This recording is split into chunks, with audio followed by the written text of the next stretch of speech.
Hi again, everybody.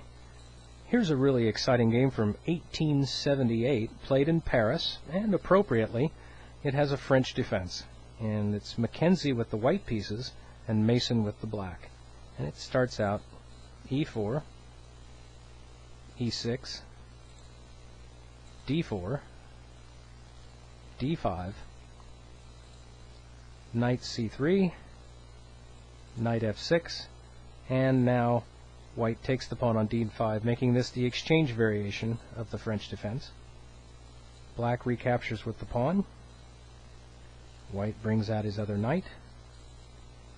Black brings out the bishop to d6. White brings out his bishop to d3. And now black castles, as does white. Black now brings out his other knight to c6.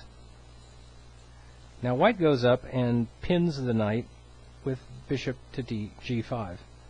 Now this is where black makes kind of a questionable move, because he moves his other knight to e7. Now sure, that unpins the knight, but it also allows white to capture the knight, which means black has to recapture with his g-pawn, and now black's castle has a big hole in the middle of it. So white immediately takes his knight on f3 and moves it out to h4. The king now comes forward to g7. The reason for that is that white immediately moves his queen up to h5, threatening checkmate by taking the pawn at h7.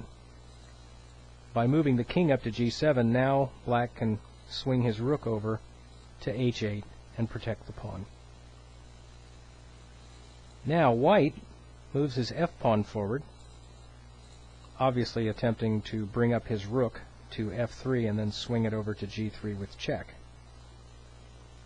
Black plays c6, and now, sure enough, here comes white, bringing up the rook to f3. But now black decides to block everything off, and he plays his knight over to g6. So instead of swinging the rook over to g3, white simply brings over his other rook and doubles the rooks on the f-file. And now black brings up his queen to c7. And now white decides to bring his other knight over to that side of the board. So he brings the knight over to e2. And now black just develops his bishop up to d7. And now white brings his other knight over to g3. So now all of white's pieces are over on that side of the board, ready for an attack. And it's at this point where black makes a move which actually looks like it's a solid move, but it actually turns out to be a mistake. He brings the rook from a8 over to g8. And it's at this point that white realizes he has a mate in 6 moves. And if you'd like to pause the video right now and see how the mate starts, I'll wait for you.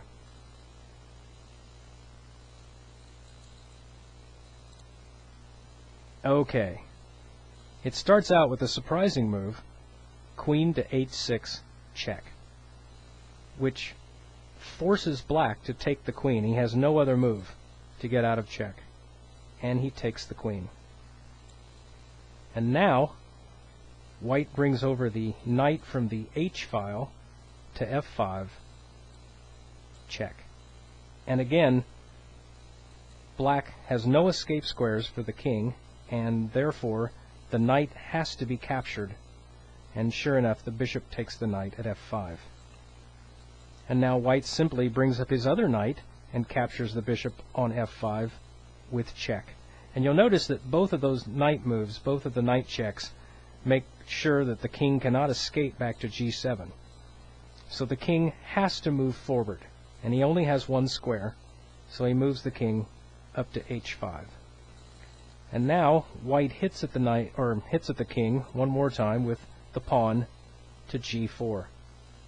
And once again, if you'll look at the board, you'll notice that there are no escape squares. He has to take the pawn. He has no choice. And he does.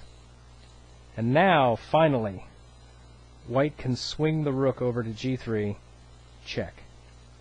And again, black only has one move to get out of check. He has to move back to h5. And now, since we're in Paris, it's appropriate, white now delivers the coup de grace with the bishop to e2, checkmate. I hope you enjoyed the game, and I'll see you next time.